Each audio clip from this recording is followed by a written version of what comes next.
Just. Että koska kateuskin on tietyllä lailla semmoinen, mikä on ansaittava. Sitten tässä tulee sulle kiva yhteisö, uusia ihmisiä, että se on oikein semmoinen juttu, että siitä tuut nauttimaan. Mutta sitten sulla tulee kyllä tämmöisiä kausia, että sä vetäydyt, sä haluut sitä aikaa yksin, sä haluat vetäytyä siitä muiden ihmisten läheisyydestä, että anna sitä, sun ei tarvitse olla vuorovaikutuksessa toisten kanssa silloin, kun et sitä halua. Sitten onko sulla siskoa? On.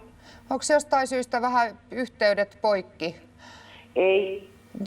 Joku siellä mättää, että jos olette tekemisissä, niin koittakaa selvittää, että hänellä olisi paljon jaettavaa asioita, että se jollain tavalla kokee, että sä oot siinä niin kuin ylemmällä tasolla häneen nähden. Niin aivan suotta sellaista kokee. Et siskon kanssa olisi mahdollista tehdä joku kiva reissu loppuvuodesta tämän vuoden puolella. Just. Entäs terveys? Ja terveydessä ei näkynyt mitään tässä pöydässä, kun mä laitoin, niin siinä ei näkynyt mitään semmoista nopeata yllättävää, että jotainhan siellä on ollut semmoista pientä, mutta ei ole mitään nyt tämmöistä erityisen. En nähnyt leikkausta. Tuossa ei tullut. Leikkauspöydälle meno ei ollut tämän vuoden puolella tiedossa sinulla. Selvä. Ei siis vissiin mitään erikoista. Joo, ei mitään erikoista. Terveys näyttäisi kuule hyvältä. No ihan kiva. Joo, ettei siinä. Kiitos kuule sulle ja hyvää yötä. Kiitos sinulle ja oikein ihanaa yötä ja aamua ja voimia. Ja muistat Kiitos. antaa mennä niiden kateellisten juttuja, kun otat siitä vaan muistat miten ihana olet. Kyllä. Kiitos. Kiitos. Moi.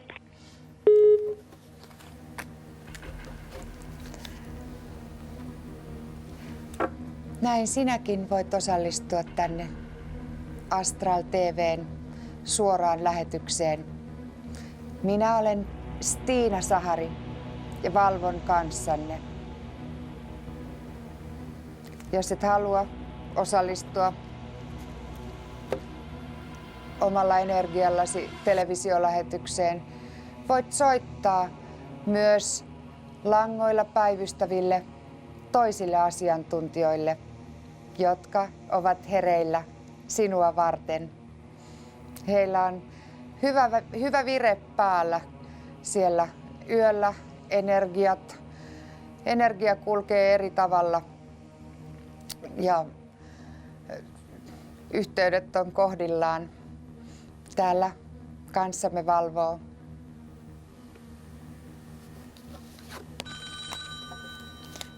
Halo.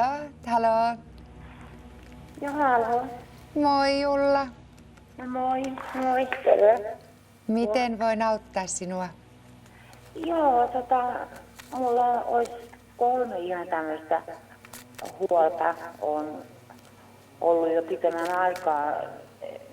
Ensimmäisenä on huolellani ollut pitemmän aikaa noin niinku rahahuolet, että tulenko niistä selviytymään. Joo. Sano ne kaikki asiat, niin mä jaan sitten samalla tämän pöydän. Anteeksi, mitä? Sanotko kaikki 3 asiaa, niin mä sekoittelen, niin mä jaan sitten Joo. pöydän, niin katsotaan ne siitä samasta. Joo, siis mulla olisi ollut, on vähän viime aikoina terveysreistä että tulenko mä omin keinoin selviämään omin voimin, että niissä vai